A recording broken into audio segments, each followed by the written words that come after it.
Hi, this is Mimi. And this is Lee. And in this episode of Beyond Dieting, we talk about this thing called the weight loss industry and why it's important to understand its direct impact on you. Yeah, I think there's a couple of things that we want to kind of clarify before we get too deep into the conversation. And the first thing is that really not all weight loss and fitness plans and the people that manage them are inherently bad or scammy. These creators don't come in and say, "Ooh, like I just really want to ruin this person's life," right? Like we do think that the vast majority of people that are out there are trying to help you and trying to provide the information um, that you need and that was going to benefit you, based on what they know and what worked for them. Absolutely. So when we talk about the weight loss industry, we really aren't, it's not a blanket statement. And we want to make sure we're clear on that because we've worked with some fitness people, we've worked with some health and weight loss coaches and programs that we actually got a lot from, and we think highly of them. And there's this obsession that a woman can have specifically about perfecting her body and not liking her body. This is what we're trying to address. So the weight loss industry, because it's a mammoth, monolithic industry, revenue-wise, anyway, we'll get into the revenue later, but it is out there having an impact on you, whether you realize it or not. So again, as Mimi said before we dive into the conversation, we want you to know that we have our own goals in terms of our own, fitness, weight. We still have goals. And we love who we are now, or we're working really hard. It can feel challenging to be able to hold these two ideas at the same time, which we had a podcast on this, body positivity versus weight goals. You can go listen to that because it is a conundrum. And we want you to know that we sit in that gray area between those two things of wanting to be positive about who we are, what we look like, where we are right now, versus we also have goals. So anyway, we're going to link to that in the show notes. So make sure and listen to that. It's a good one.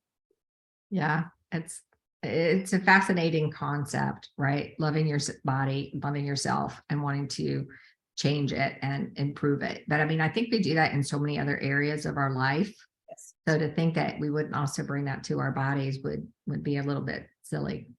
But all that being said, there is this massive weight loss industry, and there's a thing called diet culture. So they're a little bit different. And there's not like this. What was the guy behind the Oz? What was he in the back? There's like the wizard behind the curtain. Yeah, there's no wizard like behind a curtain manipulating all of this. It is kind of a massive thing. There's no evil villain up there at the top. But the weight loss industry as a whole is not helping a large percentage of the people who are dumping money and more money and their hard money into it. You might be one of them. I know I have been one of them, and I can still get sucked into it, even though like intellectually I'm trying not to buy that magic pill or that perfect piece of equipment for my home. But they've got some master marketing switches back there. Yeah, so I'm just underlining and reiterating, there is no evil genius that we're against here. It's just the industry's gotten very large and it ends up impacting us as individuals. So let's talk about what the weight loss industry actually is on a level that most people can understand. So what is it exactly? Well, it includes, or it looks like in real life, your gym memberships, the diet books that you purchase, supplements that you try and then forget about, and then they sit in your cabinet forever, fitness programs that you try, you do really well for a certain amount of time, and then you stop, weight loss programs that you purchase, fat camps. Can you believe there's actually this thing called fat camp? To send your kid to fat camp, what a nice statement that is. Lists of good and bad foods that change constantly. If you're paying attention to this industry kind of set up for what you should and shouldn't do. It's so frustrating because it changes constantly. Now we have this ever-growing number of apps for tracking and counting everything from calories to water intake to movement, fitness watches, and trackers. And Mimi, right? We love these. We use a lot of those stuff. We're not anti that, but look how big the industry is. Look how much it includes. You can see why it's big industry. Oh yeah. I mean, I love that my watch tracks my steps, it dings on the hour to remind me to drink water. I have like a water app. I don't always hop up and drink my water, but it's like, these little reminders, because I know when I drink more water, my skin looks better, I feel better, my digestive system works better, my skin looks better. It's like all of these things that feed me in a really positive way. So, and I have fitness equipment that I love. I have fitness equipment that gathered dust because it didn't quite live up to that hype, or it was so hard and complicated I could never get comfortable with it. So most of us have some of these things and love them. And that's why this industry is growing, continues to grow, and it's at a fast pace. The BBC actually put out a report that said the global market for the weight loss products and services should go from 254.9 billion in 2021, and that by 2026, that number is going to be 377.3 billion. Like, that is fast growth, and a lot of it. It's this obsession and this need that we have to have this perfect body, right? Right. And it's based on, here's the part that's slightly too majorly problematic, is the whole industry premise is, and the reason they can make so much money is they feed on your negative thoughts about yourself. They tell you that there's always something to improve, that you just have to keep going, try something new. Here's the new thing that works. And so it's all based on the fact that you're not working, that there's something broken about where you are. Now, again, like we said, a lot of individuals with products are thinking, I want to help these individuals. They're not thinking, I want to make these people feel bad about themselves. But the net effect for a lot of people is that exactly. They just feel like there's always something to improve. There's always something wrong. And that's a tough mental habit to be in. And I think too, Lee, that a lot of it, because somebody can come up with something that they think is really helpful, but just the marketing industry for products has gotten, so harsh and negative based, so it's like, oh, let's tell them, let's just slam into them all the things that are wrong with them, and that this thing that you created will fix them. And I think it's this, like you said, it's like marketing to your greatest fears. Mm-hmm. Right. Which is what, unfortunately, quote unquote, good marketing is. It preys on your fears. It's good to be, aware of that. And again, we have a lot of this stuff, and we're not anti some of the stuff we listed, but let's move into diet culture, because it is distinct from the weight loss industry. They work together, of course, and they exist together. It's almost like they need each other, but diet culture is slightly different. Diet culture is how people think about weight and fitness for themselves. It's what they believe is good or bad, and it's also how they treat each other and themselves as a result, right? For example, there is sort of an obvious fat phobia in our culture. It's also kind of an aging phobia. I'll just throw that into the mix. But our culture really values youth and fitness and thinness. And because culture is made up of people, it ends up being people around you are fat phobic. The individuals in your life, your boss, your coworker, your neighbor, the person you're dating, your kid, probably not your kids as much, but your family may be judging you. They don't mean to, but they've been sucked up. Everyone's been sucked into diet culture and this constant judging that you're not perfect. You're not where, culture thinks you should be. Yeah. And it impacts you in ways that are sneaky, right? Like, it's not like you can see it and it's just sitting in front of you. And so, oh, there's that huge boulder of diet culture. Let me walk around it. So, I don't get into it. It's a little sneaky. And you're talking to me, Lee, about something that the National Eating Disorders Association put out. Do you want to share that? I thought that was really fascinating. Yeah, so think of that maxim around the frog putting up with slowly heating water to the point that it's boiling and it kills it. The frog is unaware of what's happening, and this is how we are to some degree. So diet culture can have negative impacts, just like a frog is not going to live well and have a good life, a quality life, and slowly boiling water. So we want to be sure we protect ourselves and understand what forces are around us and impacting us. So here's some of the tenets of diet culture. This comes from, like Mimi said, National Eating Disorders Association. So they have a pretty strong stance, but I do agree. Like, I agree with what they're saying. And as we've said, Mimi and I still do stuff to improve our bodies or try to get stronger or whatnot. But diet culture, says National Eating Disorders Association, can be dangerous and harm people of all sizes by encouraging disordered eating habits. But it can be hard to identify, as we just said, diet culture when we were living inside that culture, So here's some things that we often take at face value as factual without questioning their validity. And Okay, can I just interrupt? I just want to jump back 1 second to, like, when you said disordered eating habits, I yes, love that phrase, because I would never say that I have an eating disorder. correct. Like, I'm not, I wouldn't say I'm not bulimic.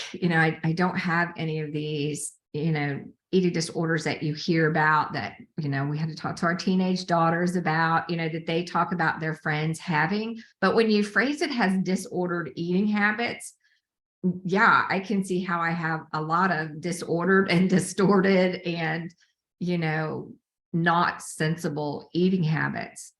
So I think, like, if you can break out, like, sometimes when we talk about something, it's like, oh, I don't have that, like, that's so extreme. And that's why it's like you're living inside that culture. So Mhm. that just struck me as you said it, like, that's a clear way of how we don't even recognize that we're doing it. But I can remember when everything was like, no fat, no fat, no fat. So it was like, I was convinced if I ate anything that had fat in it, that was wrong. And now it's like, no, you want to do that. But so it's like disordered eating habits is when you are changing really how you're eating based on information somebody is feeding you, and you don't even know if they know what they're talking about.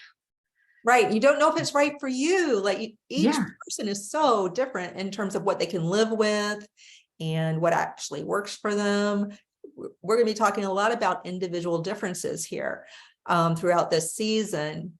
And Yeah. yeah, Thanks for letting me interrupt. That just struck no. I me. mean, disordered eating, I'm just going to take a sidebar on that too, that there is something called binge eating disorder. This is a disordered eating habit, just like anorexia nervosa or bulimia. This is a behavior that is disordered, called binge eating disorder. So it deserves medical treatment. You're not just, lazy and bad somehow and have, poor moral character. You have a disorder that needs medical treatment. And there are other, more like, people with higher weights actually have disordered eating. They have actual disorders.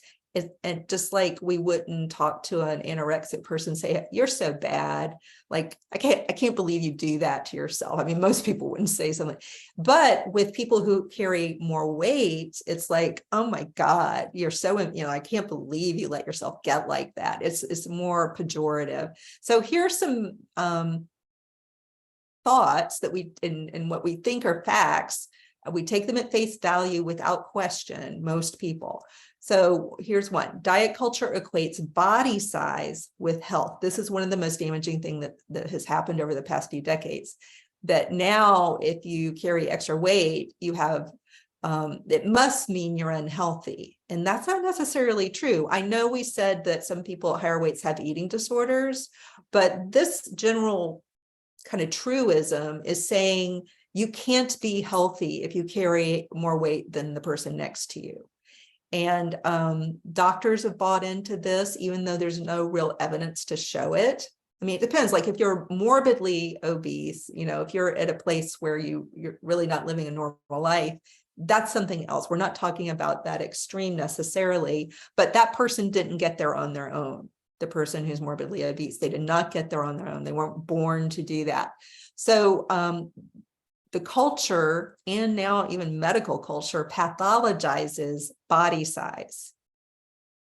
And that means that you can think if you're carrying, like, let's say, your BMI or whatever is a little higher than your best friend, it doesn't necessarily follow that you're in poor health. That is what we're saying right now in this particular point. So diet culture encourages following external rules about what, when, and how much to eat. So it's not coming from a place of authenticity for you. Yeah. And it's not coming with what your lifestyle is. I know that my husband for years worked the night shift.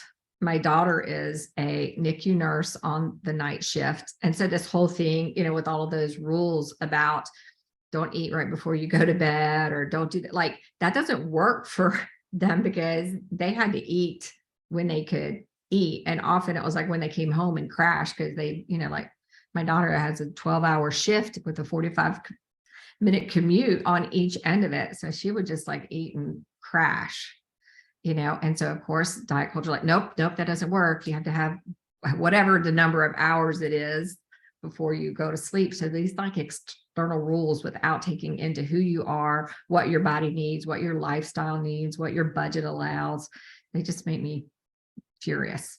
Mm-hmm. Yeah. And this is where people can blame themselves for not following these strict external rules that may not even, they're not set up for that person's life, but they'll blame themselves and then feel shitty, and they feel like giving up now. I just can't do it.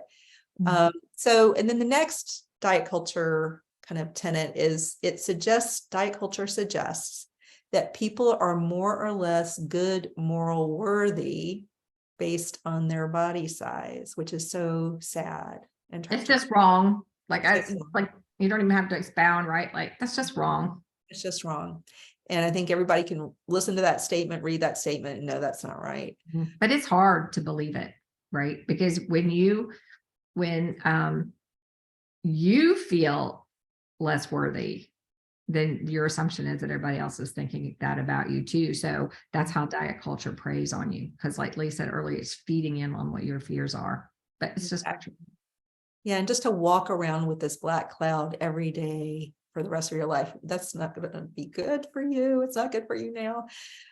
So another one is diet culture creates thin privilege. I'm sure everybody understands this on an intuitive, observational level, which makes thinness a gatekeeper for jobs, benefits, comfort, accommodation, money. There's definitely this thing called thin privilege. Yeah. Another one is diet culture suggests movement has punishment. It's like you have to do this for prevention of being fat, rather than exercising because it's fun, because you want to be strong, because when you're in your 80s, you still want your body to be operating in a way that lets you enjoy being in your 80s, like whatever your personal goals are, to say like, oh, you have to exercise like a, fanatic so that you won't be fat. So it's like a right rather than a joy. Yeah. So, most moms understand, like, if you punish your kid too much, it actually goes against what you're hoping to teach. Yeah. And so do you feel like exercising when you feel like you're being punished? No, you're far less likely to feel like you want to exercise or move your body if it feels like it's this huge punishment for you because you're not perfect. And it's hard to stick with it, right? If something is punishment, like the minute you get step away and you put a little crack in the mirror and go do something else, it's so hard to come back to it because it was punishment. It wasn't joyful. Right. So another one is diet culture takes the view that fat people, and again, I wouldn't use the word fat, but this is sort of, I mean, diet culture definitely thinks of you as fat, that fat people should do anything and everything to not be that way, even if what they choose is dangerous for them, which is horrifying. Yeah, it really is. And I think finally, one of the biggest issues with diet culture is that it overlooks your overall wellness and well-being. That there are so many other things in your life than the shape of your body. And that's diet culture just wants you to stay focused on that, and, feeds into your fears about that. And the idea that you should be miserable until you are thin, and conversely, you can't be happy while you're fat or overweight, and it's your perception of it, right? Like, so your idea that you're overweight is your perception of it. It's not a real Yeah. thing. And if you're wired by diet culture and the industry, which kind of bases everything on this idea that you're never thin enough, you're always needing to improve. So you can never, so if there's this thing like you should be miserable until you're thin, and you can never get thin or fit enough, for most people, there are people who, just miraculously, they thrive on these things, but, it's for the vast majority of people, this is a really bad conundrum, kind of a catch-22, that you can only be happy when your body is perfect, but yet you can never have a perfect body, and you're just in this, hamster wheel kind of thing.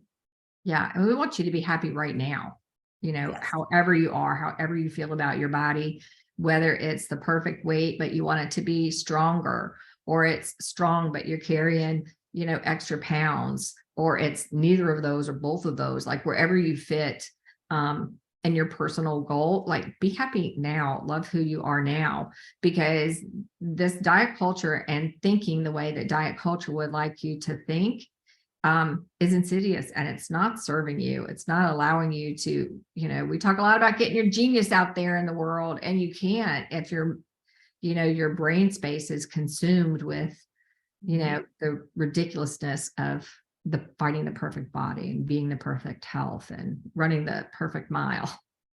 Yeah. So what's the net effect? Like here we've defined what the industry is, the weight loss industry. We've defined diet culture. And it's like, well, great. Now I understand that intellectual concept, but this is very real for you on a daily basis for most people. So the impact might look like your internal landscape and the way your thoughts run each day can skew toward harsh self-judgment and not feeling like you're enough, or you're good enough, or you're thin enough, or whatever. Right. And it impacts like the decisions that you make on a daily basis, right? If your self-worth is really low, are you going to go for that promotion at work? Mhm. Probably not. Your confidence isn't going to be there. If you've been wanting to start a business, but you're going to wait, until that perfect moment arrives and you feel really confident in your own skin, then I'll start a business. Like until I get there, I'm just going to keep researching it and feeling bad about myself. And a lot of the self-worth, self-image, these deeper thoughts and emotions become like that boiling water to the frog.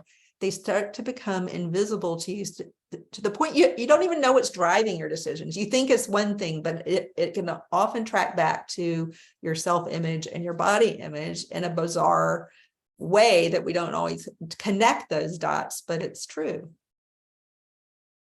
Yeah. And I think think about how you think about your friends. Like you love your friends, whether they are the strongest, the thinnest, you're not putting that judgment on them. Like, oh, Lee would just be the best person ever if she would just Right. like I can't even imagine thinking that about someone that I love. And yet I can think that about myself so easily. And I think what the point we're trying to make is, and then I base decisions from that place Yes. instead of like, oh, awesome. And you know what my awesome self is going to do today? Like think of making all of your decisions from that place. And maybe awesome is a hard stretch, like maybe it's like, what, I'm feeling pretty good enough today. So Yeah. guess what? good enough body is going to get up and do. Sometimes it's like you don't have to go the total other extreme to start making progress. Yeah, we're not Pollyanna wannabes. Like, we understand that you're not going to feel great every day. You're going to have ups and downs with this. And that's okay. You don't have to jump to total positivity. That's always been hard for me, especially around body positivity. But you can respect yourself and you can understand that you're worthy of really great treatment, just the way a child would be worthy of a really great treatment and being fed nutritious foods and encouraged to go outside and play. These are the same things you need to do for yourself. And often we think just putting ourselves in the corner for timeouts or chastising ourselves or telling us that we failed is the best way to incentivize us to do something respectful toward our body. But, it doesn't. So the pathway is more effective to start to try to accept yourself as you are, just because the reality is you are the way you are right now. So be in a momentary kind of acceptance and also more consciously bringing on self-respect. If I respect myself right now, what kind of decision am I going to make? Yeah. And I think you're going to make a lot better, smarter, healthier decisions that serve you. And it's not a linear path, right? None of this work is ever linear. It's kind of like, I think Lee said earlier, it's not the state of total body positivity and life positivity all the time. And as a very recent example, as Lee and I sat down to record this podcast, I was like, Lee, I just woke up in the grumpiest mood today. Right. I was like, did that ever happen to you? And she was like, yeah. So it's like, I had to take a moment and think like, what could be driving that? And I know exactly what it is. I'm in the midst of painting my house. And so everywhere I look is furniture in out of place and disarray. And I was like, I couldn't find a place to record. And, so it's like, I could pinpoint when I said, this is the emotion I'm feeling right now, what's driving that? And, get to the root of it. And that's from doing a lot of the work that we do in this podcast and in our programs. Yeah, we have a program called Beyond Dieting, and what really in any program we've ever run, we work on this idea of noticing what your thoughts are, noticing what's happening in the moment, notice your reactions, your emotions, and that gives you so much power. We just can't say it enough. But we've seen it with ourselves, and it's constant work. I'll be doing this work probably till the day I die, it's just knowing what to focus on and how to shift yourself out of waking up feeling grumpy or irritated. Yeah. And really focusing on what's important, because I can tell you the most important thing in my life is not the size of my thighs. No. Even if, jean shopping is frustrating, because of them, it's not the most significant thing about me. It's not the reason people like me. It's not the reason people dislike me, so it's like, and I can still want these thighs to be slimmer. Yes. Stronger. Yeah. Yeah. It's okay to do some stuff to help yourself while you're loving yourself on the way, to whatever goal you have. So, this awareness that we're talking about, noticing your thoughts, noticing how you feel, this is indeed the first step to almost everything in your life that's going to move the dial, move the needle in a direction that you want. Is, this first step of awareness, seeing your internal state and what you say to yourself is just the most vital thing you could probably do. So, awareness is the first step to understanding how to get beyond dieting, which is, the name of this podcast, and therefore being able to see it in a very realistic and informed way, whatever it is, like how you treat yourself, what your thoughts are, how you're behaving because of those thoughts. It's being able to see the stuff in a more informed way. Yeah. Go ahead. I was going to say, like, there's big forces out there, right? Like never in the history however long history of humans has been around, has marketing been so targeted to make us want to be other than what we are, so that we shop, so that we buy, so that we have skinny jeans this season and mom jeans next season and flare genes are back.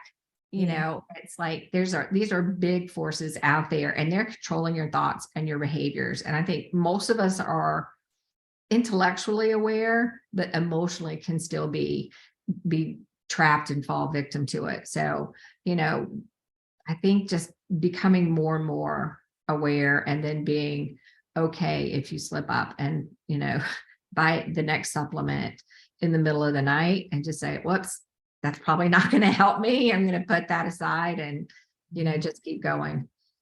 Yeah. So, yeah, there are big forces out there. And again, it's not Dr. Evil is not running it, but, you know, the powerful force of culture is not to be understated. Culture drives a lot of what you do each day. So just starting to develop this awareness. And so one fun thing we like to do at the end of our podcast for the season 2 is season 1 of Beyond Dieting, because people are like, wait, this is season, but we came over from a different podcast called Getting Rich After Divorce. And so we think of this as season 2. So I just wanted to clarify that, Mimi. But the song, we want to pick a song that is just kind of expressing the point we're trying to make. And so we just spoke about awareness, developing like an ability to see yourself. And so the song we are adding to our Herd Genius playlist on Spotify this week that reflects this podcast is I Can See Clearly Now by Johnny Nash. It's an oldie but a goodie. I love And that song. it's just, I love the song so much. Yeah, So go it's take a listen. Yeah, it's a great sing-along song. Yeah. And we'll see you on the next podcast. Yep. And remember, show notes, links and stuff always below. So Yeah, and if you know someone that needs to hear this, share it. You know, I think this is a message and a conversation that women need to be having with each other, you know, and really kind of wrapping their head around, you know, their own beauty and perfection right now. yes. So we will see you next time. Bye, guys.